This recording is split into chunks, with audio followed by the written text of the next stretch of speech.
Hello and welcome to Hampshire Cricket TV. I'm Max Whittle and today at the Ageas Bowl is Hampshire's official media day before their season starts next week against Worcestershire. Jimmy, can you give us a question that no one's asked you yet? Oh crikey, probably what I had for breakfast or something like that, but you know, most cricket things have been covered well. I've probably spilled out the same old boring answers. We'll start with today then, the press day. It's a formal thing for you now. How are you feeling? Season starts next week, so what's the mental process right now? Look, we've done a lot of our practice in terms of skills. We've got a couple of days left to really hone them, but yeah, really I feel we could go into game time sort of tomorrow now. We're in a good spot mentally. Just do a bit of prep for the Worcester guys, do a bit of analysis there, and go into Sunday hopefully in good space. I'm actually from Worcester, so I'm looking forward to that one. How are you feeling against that team? You know, you're looking for promotion, aren't you, from that division? Yeah, look, we've got April. You know, it's all 4-day cricket. I think if we can start well, got a couple of home games, a couple away, we can come out of April with a few wins, and we can hopefully take some momentum through the season. Doesn't matter who you play against. You know, you've got to perform.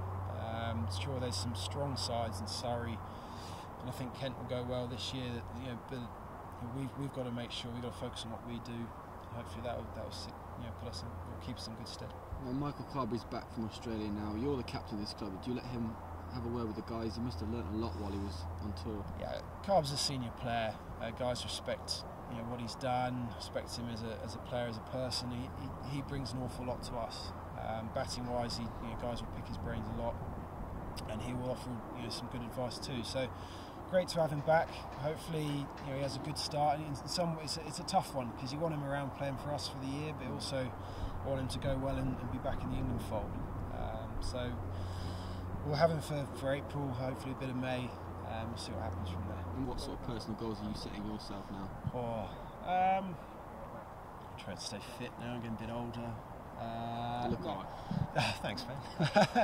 I think if as a batter you play every game, you should be hitting 1,000 runs and a few more than that. But I'm reluctant to set too many goals. I know what I'm expecting each game to go in. You want to perform. If I'm still performing and the club are going well, then we're in a good spot. Sean, thanks for joining us. How do you enjoy the press day, first of all? Yeah, obviously it's the same as every year, really. I don't think I've had a year where it's been raining, so pleased the weather held out. But obviously good to see new sponsors and a new look for us. Tell us about the pre-season tour in the Caribbean. How did you get on over there? It was good. It was very good. Obviously we've got new additions to the squad, new coach in Dale. But it was great to get to know the guys a lot better. We played 5 games, lost 1, so it was good to get a run out in the sun, really, and get the legs going. So you played 5 games. What was the competition like over there? It was good. We played a few games against other counties. We played games against Northants, Notts. So it was good to see them, their strengths, their weaknesses, and yeah, it was good to get a good hit around against some tough competition. Finally, then, you've set yourself some personal goals, I take it, for the season? Yeah, I have. There's written them down all on paper. There's a lot of it is to do just with contributing to the team success. Individual goals, 1,000 runs this year would be my ultimate goal.